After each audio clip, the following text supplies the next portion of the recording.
अध्याय एक द्वंद्व। जब टार्ज़न रोकोव के घर से निकलकर उनके अपार्टमेंट में दाखिल हुआ तो डी अर्नोट सो रहे थे। टार्ज़न ने उन्हें परेशान नहीं किया, लेकिन अगली सुबह उन्होंने पिछली शाम की सारी घटनाएं बता दी, एक भी विवरण नहीं छोड़ा। मैं कितना मूर्ख हूँ, उसने निष्कर्ष निकाला। डी कोए और उसकी पत्नी दोनों मेरे दोस्त थे। मैंने उनकी दोस्ती का बदला कैसे चुकाया? मैं काउंट की हत्या करने से बमुश्किल बच पाया। मैंने एक अच्छी महिला के नाम पर कलंक लगाया है। ये बहुत संभव है कि मैंने एक खुशहाल घर को तोड़ दिया हो। क्या आप ओल्गा डी कुए से प्यार करते हैं? डी अर्नोट ने पूछा। अगर मुझे यकीन न होता कि वह मुझसे प्यार नहीं करती तो मैं तुम्हारे सवाल का जवाब नहीं दे सकता था, पॉल, लेकिन उसके प्रति बेवफाई के बिना मैं तुमसे कहता हूँ कि मैं उससे प्यार नहीं करता, न ही वह मुझसे प्यार करती है। एक पल के लिए हम अचानक पागलपन के शिकार हो गए थे। ये प्यार नहीं था और यह हमें बिना किसी नुकसान के छोड़ देता, जैसे कि यह अचानक हम पर आया था, भले ही डे कुए वापस न आए। जैसा कि आप जानते हैं, मुझे महिलाओं का बहुत कम अनुभव है। ओल्गा डे कुए बहुत खूबसूरत है। वह और मंद रोशनी और मोहक परिवेश और सुरक्षा के लिए असहाय लोगों की अपील, एक अधिक सभ्य आदमी द्वारा विरोध किया जा सकता था, लेकिन मेरी सभ्यता त्वचा की गहराई तक भी नहीं है, यह मेरे कपड़ों से अधिक गहरी नहीं है। पेरिस मेरे लिए कोई जगह नहीं है। मैं और भी ज्यादा गंभीर जाल में फंसता जाऊंगा। मानव निर्मित प्रतिबंध परेशान करने वाले हैं। मुझे हमेशा लगता है कि मैं एक कैदी हूँ।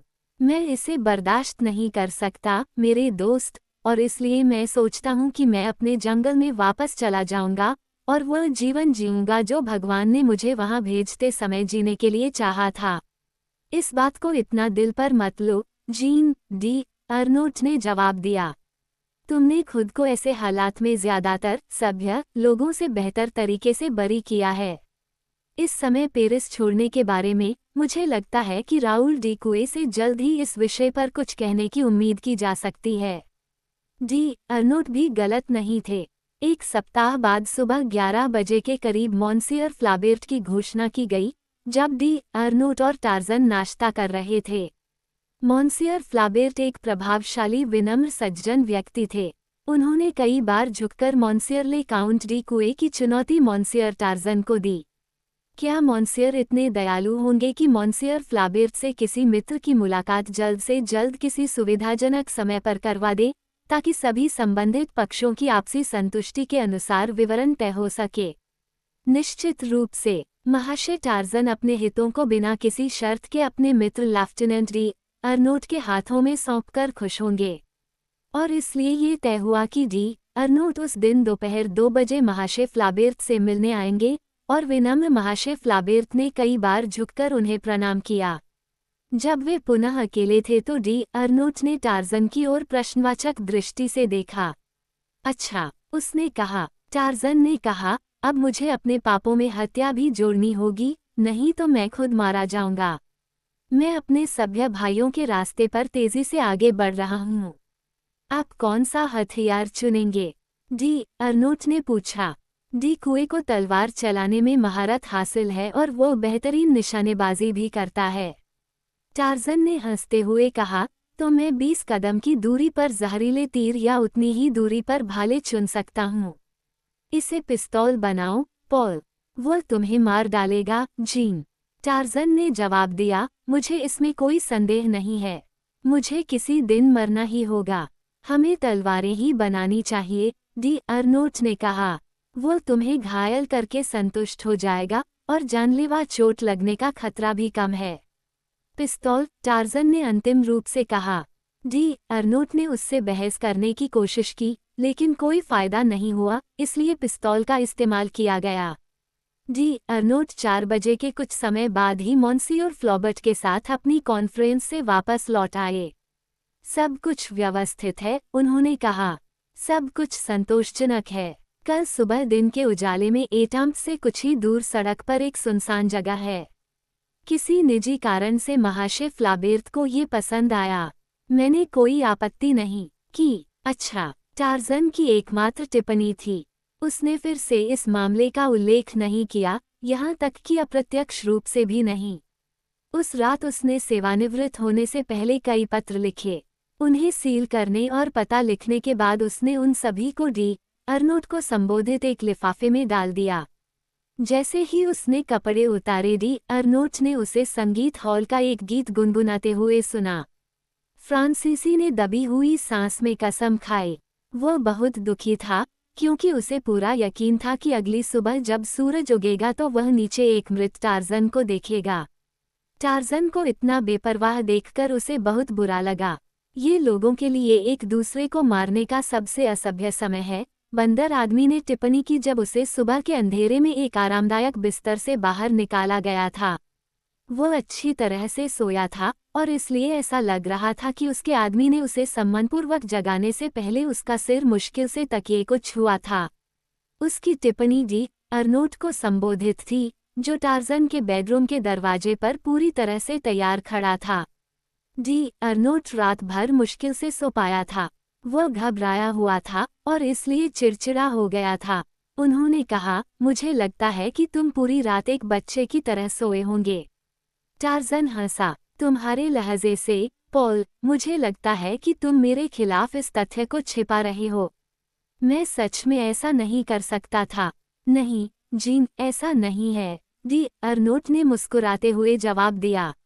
लेकिन आप इस पूरे मामले को इतनी नारकीय उदासीनता से ले रहे हैं, ये बहुत परेशान करने वाला है।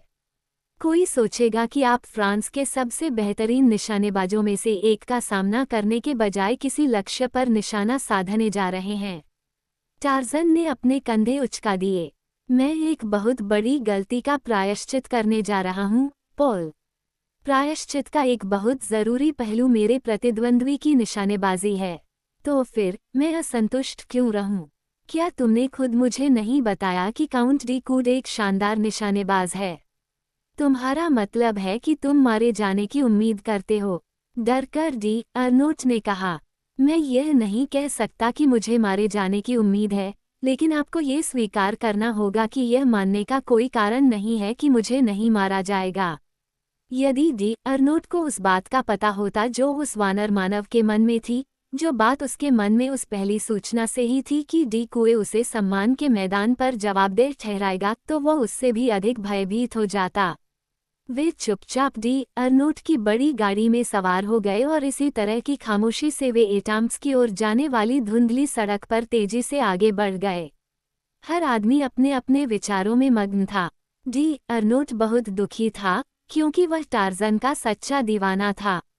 इन दो लोगों के बीच जो महान मित्रता पनपी थी, जिनके जीवन और प्रशिक्षण इतने अलग अलग थे, लेकिन संगति से और मजबूत हो गई थी, क्योंकि वे दोनों ही ऐसे व्यक्ति थे जिनके लिए मर्दानगी, व्यक्तिगत साहस और सम्मान के समान उच्च आदर्श समान रूप से आकर्षक थे। वे एक दूसरे को समझ सकते थे और प्रत्येक को दूसरे की दोस्ती पर गर्व हो सकता था। टार्ज़न ऑफ द एप्स अतीत के विचारों में डूबा हुआ था, अपने खोए हुए जंगल जीवन के सुखद अवसरों की सुखद यादें। उसे बचपन के अनगिनत घंटे याद आए जो उसने अपने मृत पिता के केबिन में टेबल पर क्रॉस लेग करके बिताए थे। उसका छोटा भूरा शरीर एक आकर्षक चित्र पुस्तकों में से एक पर झुका हुआ था, जिसमें से, बिना किसी सहायता के, उसने मानव भाषण की आवाज़ों के कानों में पढ़ने से बहुत पहले मुद्रित भाषा का रहस्य सीखा था।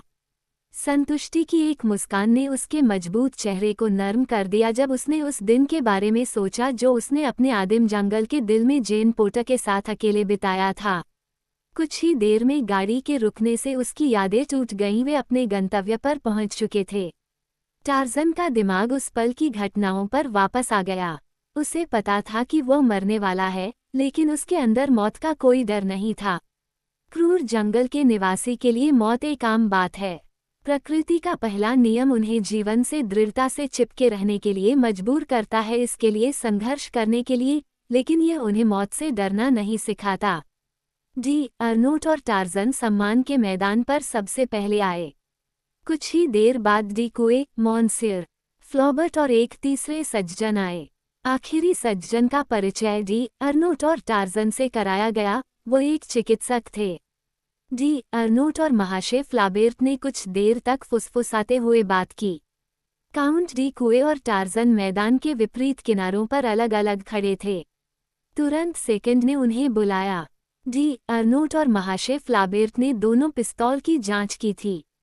दो आदमी जो एक पल बाद एक दूसरे का सामना करने वाले थे, चुपचाप खड़े थे जबकि महाशय फ्लाबेर्ट ने उन शर्तों को सुनाया जो उन्हें पालन करनी थीं। उन्हें पीठ से पीठ मिलाकर खड़ा होना था। महाशय फ्लाबेर्ट के संकेत पर उन्हें विपरीत दिशाओं में चलना था, अपनी पिस्तौलें अपनी बगल में लटकाए रखना था।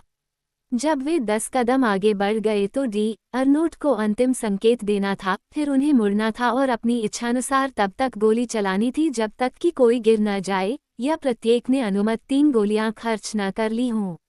जब महाशय फ्लाबेर्ट बोल रहे थे, टार्ज़न ने अपने केस से सिगरेट निकाली और उसे जलाया।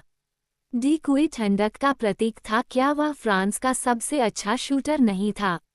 शीघ्र ही महाशय फ्लाबेर्ट ने डी अर्नोट को सिर हिलाकर संकेत दिया और प्रत्येक व्यक्ति ने अपने प्रमुख को पद पर बिठा दिया। क्या आप पूरी तरह तैयार हैं, सज्जनों? महाशय फ्लाबेर्ट ने पूछा। बिल्कुल, डी कोडे ने उत्तर दिया। टार्ज़न ने सिर हिलाया। महाशय फ्लाबेर्ट ने संकेत दिया। वह और डी अर्नोट गोलीबारी की रेखा से बाहर निकलने के लिए कुछ कदम पीछे हट गए, जबकि लोग धीरे धीरे अलग हो गए। 6, 7, 8 डी अर्नोट की आंखों में आंसू थे। वह टार्ज़न से बहुत प्यार करता था। 9, एक और कदम, और बेचारे लेफ्टिनेंट ने वह संकेत दिया जिसे देने से उसे इतनी नफरत थी। उसे लगा कि यह उसके सबसे अच्छे दोस्त की बर्बादी है। जल्दी से डी कुए ने घूमकर गोली चलाई। टार्ज़न थोड़ा चौंका। उसकी पिस्तौल अभी भी उसकी बगल में लटक रही थी। डी कुए ने हिचकिचाहट दिखाए, मानो अपने प्रतिद्वंद्वी को जमीन पर गिरते हुए देखने का इंतजार कर रहा हो। फ्रांसीसी निशानेबाज इतना अनुभवी था कि उसे पता ही नहीं चला कि उसने निशाना साधा है। फिर भी टार्ज़न ने अपनी पिस्तौल उठाने की कोई कोशिश नहीं की। डी कुए ने एक बार फिर गोली चलाई, लेकिन बंदर आदमी के रवैये ने, उसकी विशाल आकृति की बेपरवाह सहजता और उसकी सिगरेट के शांत कश की हर पंक्ति में स्पष्ट रूप से दिखाई देने वाली पूरी उदासीनता ने फ्रांस के सबसे अच्छे निशानेबाज को भी परेशान कर दिया था। इस बार टार्ज़न चौंका नहीं, लेकिन फिर से डी कुए को पता चल गया कि उसने निशाना साधा है। अचानक उसके दिमाग में यह बात कौंधी, उसका विरोधी यह उम्मीद करते हुए कि उसे डी कुए की तीनों गोलियों से कोई गंभीर चोट नहीं लगेगी, इन भयानक जोखिमों को शांति से ले रहा था। फिर वह डी कुए को जानबूझकर, शांति से और ठंडे खून से गोली मारने में अपना समय लगाएगा। फ्रांसीसी की रीढ़ में हल्की सी सिहरन दौड़ गई। ये शैतानी था, शैतानी। ये किस तरह का प्राणी था जो 2 गोलियों के साथ तीसरे की प्रतीक्षा में शांतचित होकर खड़ा था? और इसलिए डी कुडे ने इस बार सावधानी से निशाना साधा, लेकिन उसकी हिम्मत जवाब दे गई और वह साफ चूक गया। टार्ज़न ने एक बार भी अपनी पिस्तौल को अपने पैर के पास लटके हाथ से नहीं उठाया। एक पल के लिए दोनों एक दूसरे की आंखों में देखते रहे। टार्ज़न के चेहरे पर निराशा का एक दयनीय भाव था। डी कुए के चेहरे पर भय का भाव तेजी से बढ़ रहा था, हाँ, आतंक का। वह अब और सहन नहीं कर सका। हे भगवान, महाशय गोली चलाओ, वह चिल्लाया, लेकिन टार्ज़न ने अपनी पिस्तौल नहीं उठाई। इसके बजाय वह डी कुए की ओर बढ़ा, और जब डी अर्नोट और मॉन्सियर फ्लाबेर्ट उसके इरादे को गलत समझते हुए उनके बीच घुसने वाले थे, तो उसने विरोध के संकेत में अपना बायां हाथ उठाया।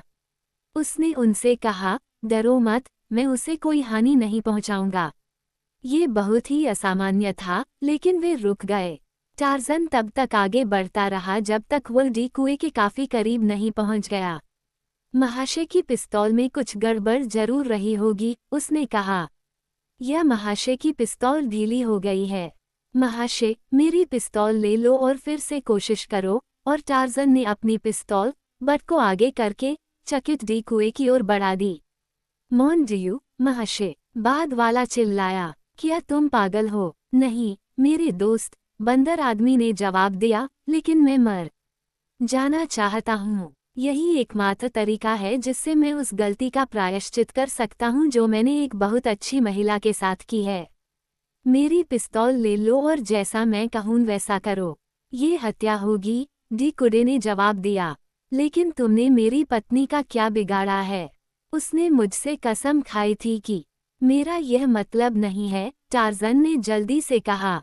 तुमने हमारे बीच हुई सारी गलतियों को देखा है, लेकिन ये उसके नाम पर कलंक लगाने और उस आदमी की खुशी को बर्बाद करने के लिए पर्याप्त था, जिसके खिलाफ मेरी कोई दुश्मनी नहीं थी। सारी गलती मेरी थी, और इसलिए मैं आज सुबह इसके लिए मरने की उम्मीद कर रहा था। मैं निराश हूं कि महाशय उतने शानदार निशानेबाज नहीं हैं, जितना मुझे विश्वास दिलाया गया था। आप कहते हैं कि सारी गलती आपकी थी? डी कुए ने उत्सुकता से पूछा। सब कुछ मेरा है, महाशय। आपकी पत्नी बहुत पवित्र महिला है। वह सिर्फ आपसे प्यार करती है। आपने जो गलती देखी, वो सब मेरी थी। जिस चीज ने मुझे वहां पहुंचाया, उसमें न तो काउंटेस डी कुए की कोई गलती थी और न ही मेरी। यहाँ एक कागज है जो इसे काफी हद तक सकारात्मक रूप से प्रदर्शित करेगा, और टार्जन ने अपनी जेब से रोकोफ द्वारा लिखा गया बयान निकाला और उस पर हस्ताक्षर किए। डी कुए ने इसे लिया और पढ़ा। डी अर्नोट और महाशय फ्लॉबर्ट पास आ गए थे। वे एक अजीब द्वंद्व के इस अजीब अंत के दिलचस्प दर्शक थे। जब तक डी कुए ने पूरी बात नहीं कह दी, तब तक कोई नहीं बोला। फिर उसने टार्जन की ओर देखा। आप बहुत बहादुर और शिष्ट सज्जन हैं, उन्होंने कहा। मैं भगवान का शुक्रिया अदा करता हूं कि मैंने आपको नहीं मारा। डी कुडे एक फ्रांसीसी था। फ्रांसीसी लोग आवेगपूर्ण होते हैं। उसने टार्जन को अपनी बाहों में भर लिया और उसे गले लगा लिया। महाशय फ्लाबेर्ट ने डी अर्नोट को गले लगा लिया।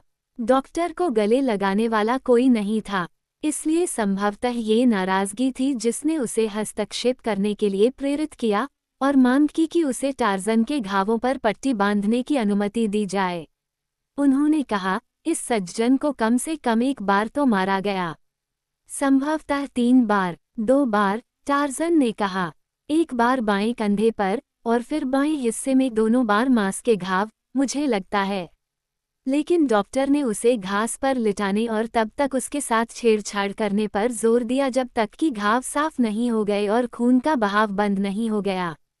द्वंद्वयुद्ध का एक परिणाम ये हुआ कि वे सभी एक साथ डी अर्नोट की कार में पेरिस वापस चले गए, जो सबसे अच्छे दोस्त थे। डी कुए को अपनी पत्नी की वफादारी के इस दोहरे आश्वासन से इतनी राहत मिली कि उसे टार्जन के प्रति कोई द्वेष नहीं हुआ। ये सच है कि टार्जन ने अपनी गलती को उससे कहीं ज्यादा मान लिया था, जो सही थी, लेकिन अगर उसने थोड़ा झूठ बोला तो उसे माफ किया जा सकता है, क्योंकि उसने एक महिला की सेवा में झूठ बोला था और उसने एक सज्जन की तरह झूठ बोला था। बंदर आदमी कई दिनों तक बिस्तर पर पड़ा रहा।